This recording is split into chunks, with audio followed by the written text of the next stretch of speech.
Pagod ka na ba sa borders na nag-divide sa atin? O gusto ba may paraan para magsama-sama tayo? Papakilala ko sa inyo ang internationalism, the revolutionary concept that celebrates diversity and promotes unity among nations. Internationalism has opened my eyes to new perspectives and friendships. I feel connected to people from all over the world thanks to internationalism.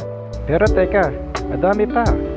Gamit sa internationalism, marami kang access sa global network at madaming opportunities sa ibang bansa na wala ka.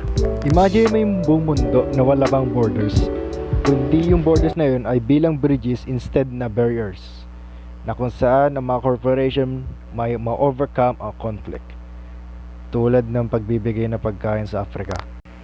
Ang internationalism, hindi lang about sa concept, it's about sa movement towards sa mas mabuting connected na mundo. Kaya salin na at embrace natin ang internationalism at gawa tayo ng brighter future, sama't sama.